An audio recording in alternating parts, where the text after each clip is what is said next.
Good evening, everyone. Thank you so much for joining us for our Spring 2016 registration webinar. My name is Brian Grzymkowski. I'm one of the Assistant Directors of Graduate Admissions here at William Paterson University. First and foremost, I want to thank all of you for taking the time to join us for this event. I know we've got some snow flurries outside for the first time, so we certainly hope you're somewhere warm, hopefully a couch somewhere where you can take this in.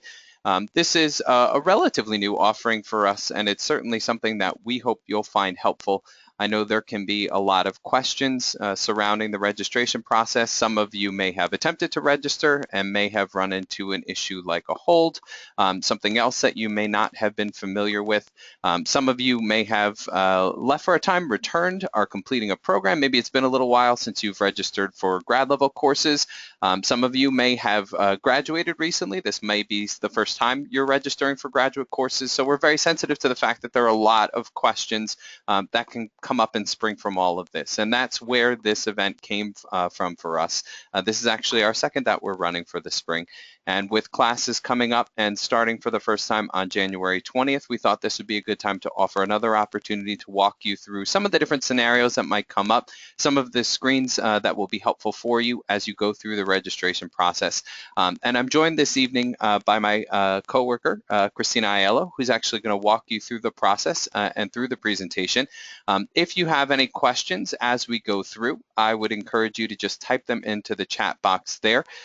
If there are questions towards the end of the webinar, we are going to open it up to a question and answer session. And then also the last thing I'd want to point out to you before I pass this along to Christina is I just want to make sure you know there is a copy of this PowerPoint presentation available under the Handouts tab right there on the GoToWebinar screen. And I mention that because you're going to see a lot of specific information. There's going to be some screenshots that might be helpful for you when you go to register for courses yourself. So just want to make sure that if you are interested in doing so, that you can download that document and review it at your leisure at another time. So with that being said, I'm going to pass it over to my colleague, Christina. Christina? Good evening, everybody. Thanks so much for joining us. Like Brian said, on the first snowfall of 2016. I'm going to go through this relatively quickly. I'm sure you're somewhat familiar at this point with having already received your welcome packet. But as Brian said, if you have any questions, please feel free to type them into the chat box and we will answer them as quickly as possible to get you through. So. Sorry about that, that was a double click. So the location and background, hopefully some of you have been able to come up to campus to see how beautiful it is. We've just recently completed the new healthcare building, which will house the nursing communication disorder and communication disorders programs. Just to run through quickly, we were founded in 1855. We are located in Wayne, New Jersey, which is approximately 25 minutes from New York City. There's over 1,400 graduate students and over 30 master's level programs that would include initial certification, endorsements, and certificate programs. As you can see here, this is our student center, which is kind of the hub of campus. You'll find located our bookstore. The university bookstore is on the lower level of this, and there's a whole bunch of places that you can grab a snack, something to eat, if you've got some time in between your classes. So to get into the presentation, how to register. First off, you're going to need to know how to log into WP Connect. WP Connect is the hub once you're accepted into the university. This will allow you to make changes to your address. It'll allow you to activate your email address, to take a leave of absence in the event you should need to do that, to sign up for the emergency contact system in the event there's a school closing. And the way you would do that is you're going to go to our website, which is www.wpunj.edu, and you are going to select the WP Connect link. You're going to log in. Your username will be your WP email address, which again was provided in your acceptance packet, minus the @student.wpunj.edu. The password is your student ID number. That's the number that begins with 855. You want to commit this number to memory, as you will be requested to use that pretty much for everything on campus, whether it be logging into WP Connect or registering for certain things. That number is something you always want to have with you. You're going to need to initially review and acknowledge the university alcohol and drug policy. You'll only have to do this once you log in. You'll confirm your PIN. In most instances, the PIN number is your date of birth in 6 digits. For example, if it's June 12th, 1990, it would be 061290. If you encounter any issues, you're going to want to try the last 6 digits of your student ID number, which would be 855, whatever your ID number is, and then it would be minus the 855. Complete the security question and provide your answer in the event you forget your login information. Where would you go to see the list of course offerings for this term or any of the future terms? A list of course offerings can be located on the website through WP Connect. Again, you're going to use your login credentials. You're going to select the student tab up top. You're going to click Look Up Course Offerings. At that point, it will ask you to select a term. For this term, it would be spring 2016. For the summer, it would be summer 2016, and so on. You're going to select Advanced Search. Then select the subject and course level, the subject of the course and the course level as a graduate student. This way you don't get bogged down with any of the undergrad offerings. At that point, you'll then click Section Search, and it'll bring up a listing of all of those courses that are offered for the semester under that subject. As you can see, I did a screenshot for you here just to make it a little bit easier. Again, the subject is located on the top left, and then you can jump right down to course level as graduate. As you can see, it's highlighted, and section search. Everything else will really narrow down the search results, so and initially you'd like to keep it pretty broad so that you make sure you're able to see everything. On the Lookup Classes to Add page, you're going to want to note that there are codes on the left-hand side of certain courses. Codes could be something as C, NR, SR under the Select column on the left-hand side. As you can see, I've given you the definitions of what they are. NR is not allowed for registration. This usually means that the enrollment period is not open for that class. So as if you were looking for a summer 16 course today, you would see an NR because that course is not open to registration at this time. SR is a student restriction. This means you as a student have some type of restriction. It could be your time ticket, meaning you're not eligible to register at that time, your student status, an academic standing, or a hold could be keeping you from enrolling in this class. So you'll want to go ahead and click the holds tab towards the bottom of the page. We'll get into that in a future slide. C is a closed class, meaning that section has no seats available. The other designations would be online. These courses use the technology of Blackboard and don't meet in person in a classroom. A hybrid course is a combination of online technology and in-person class meetings, depending on the professor. The CRN is the course registration number. This must be used for registration. It will always be a 5-digit number, and you will see it in the course offerings. The next slide will show you a screenshot of what it looks like so that I can point that out specifically to you. The course number and section, those are used to differentiate the classes in the section offerings. So for instance, MBA 6160-70 is organizational behavior and communication. That happens to be that's one of the classes that we had pulled up. We had pulled up MBA classes, and as you can see on the left-hand side, underneath the select, one of those courses was closed.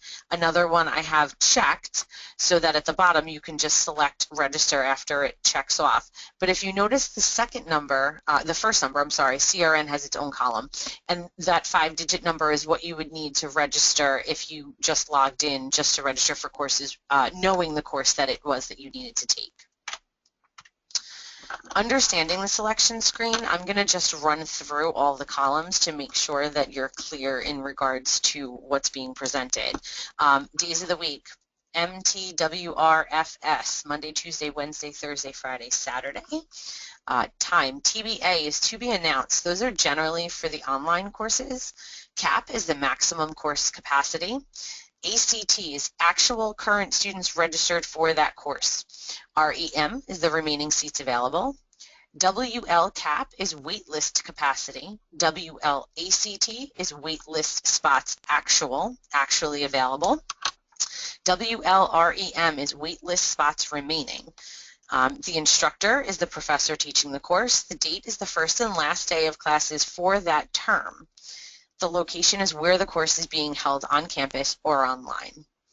How do you select the course for registration? Again, as the previous slide showed, you're going to select the box on the left side that corresponds to the course that you wish to register for. You're going to click register at the bottom of the page, and it's going to prompt you for an alternate PIN number.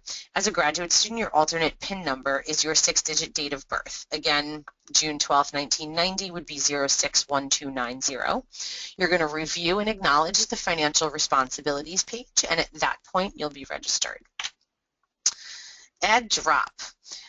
You may go in and register for, a few courses and decide that that time period doesn't work for you, or you need to take something else and make adjustments to your schedule. What you'll need to do is you're going to go under the status that you'll see the courses that you've web registered for. Under the action drop-down menu, if you dropped a course, you'll need to select web dropped.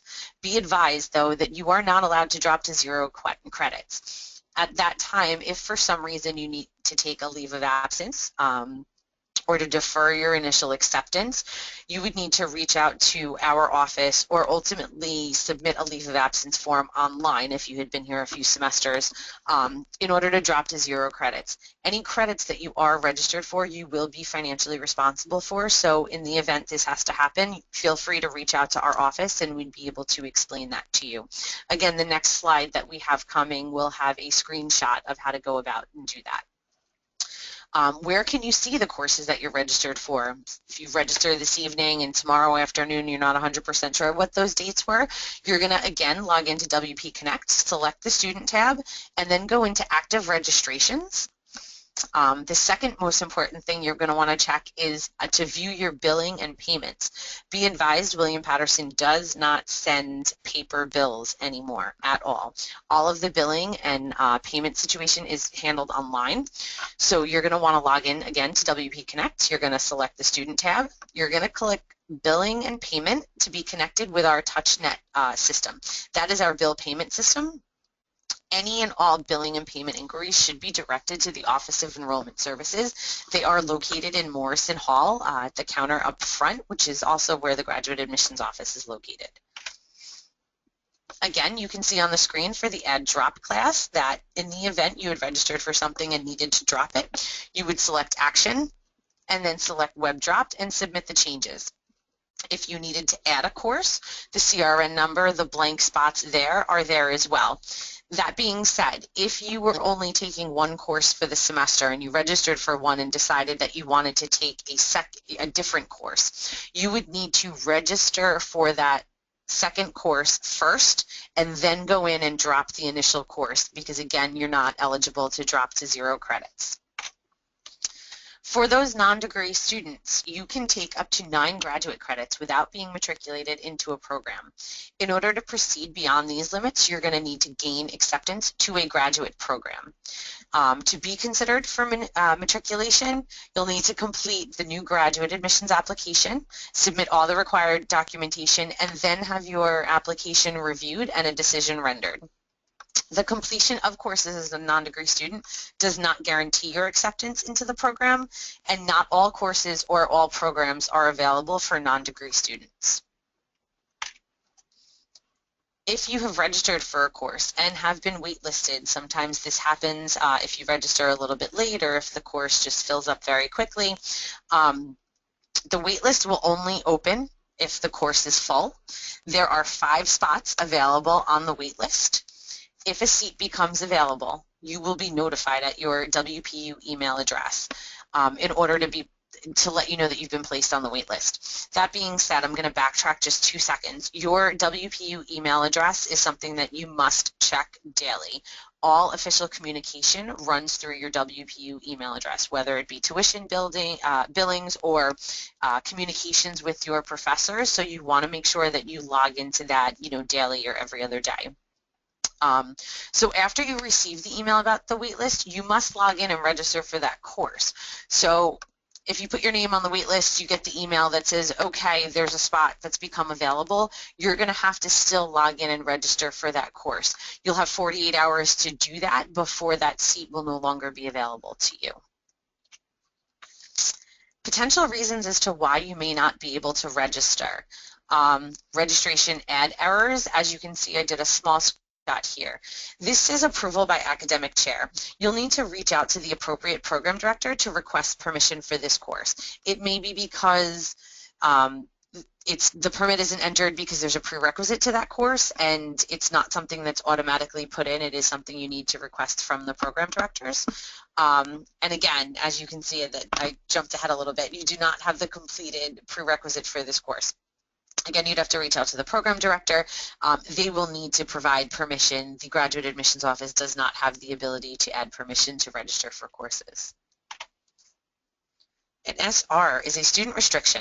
You must click the Student tab and then click View Holds for more information about any existing account holds that may prevent you from registering.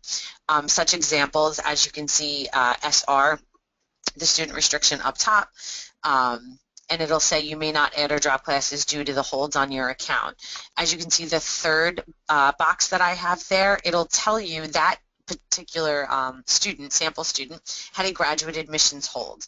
So what you would need to do is at that point you'd need to reach out to our office and ask what the holds, the reason for the hold, and have that rectified there.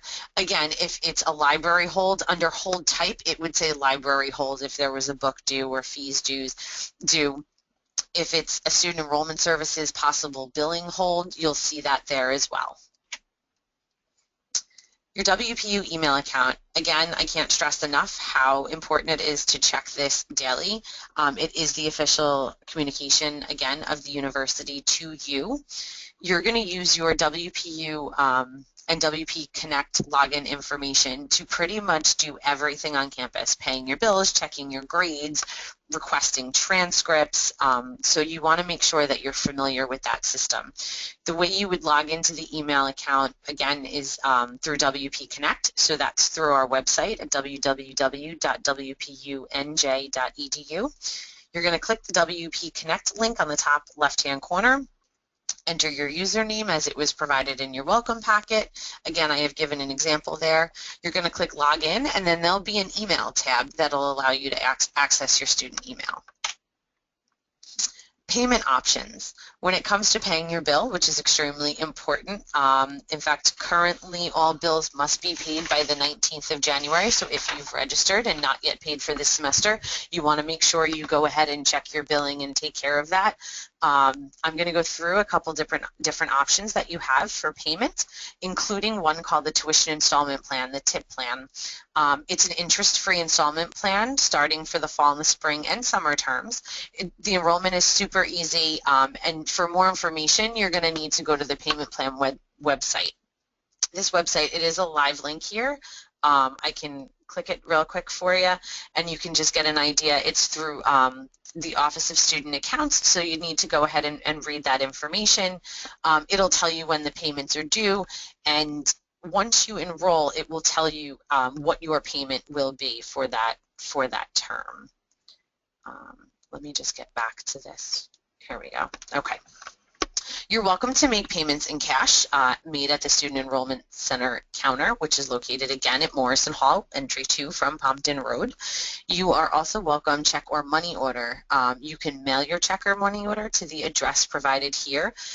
If you are paying by check, we ask that you put your student ID number on all checks and money orders to make sure that it gets applied to the correct account. You can also pay by check or money order to Student Enrollment Services as well. Internet check payment and e-check, that you'll be able to provide at the eBill website, which again is a live link in this PowerPoint presentation, so feel free to download it and keep it for your records. It will only work with a personal checking and savings account. You'll not be able to use a commercial or home equity loan account to make an internet check payment. Internet credit cards, you're welcome to use MasterCard, Visa, American Express, or Discover. And again, that will be through the eBill website. You will be charged a convenience fee of 2.75%. Some important contact information. Here we have the graduate admissions email address and phone number, the Office of Student Enrollment Services, again for any of your billing questions, and the Office of the Registrar in the event you need to complete a leave of absence or have questions about graduation.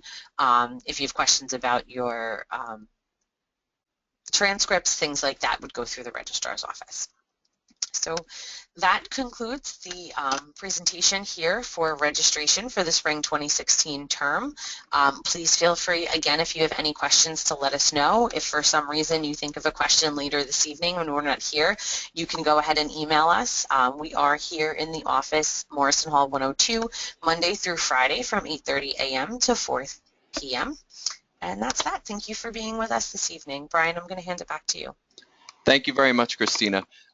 Again, if you do have any questions, you can feel free now to type them right into the chat box. We'll make sure that we take some time to answer them for you now. For anybody who may have joined us a little bit later into the presentation, I just want to reiterate that there is a copy of this PowerPoint presentation under the Handouts tab right there on the GoToWebinar screen. If you wanted to refer back to any of these screenshots, if you were planning to register for courses this evening or later this week, that way you could click back and familiarize yourself with some of the information that Christina went over, or if you joined us late and you missed a couple of the slides, it would give you the opportunity to go back over some of the material. But I just want to take the opportunity to thank all of you for taking time out of your schedule. I see that as of right now, we don't have any questions, so glad to hear that we've answered everything as we went through the presentation. We are going to stick around for a bit. If you do have any questions, we'll be here to answer them for you. But for all of us here at the Graduate Admissions Office, we just want to thank you for taking the time out of your busy schedule to join us. We hope the webinar was helpful for you, and certainly look forward to welcoming you on January 20th for the first day of classes. So otherwise, have a wonderful evening, and thank you again.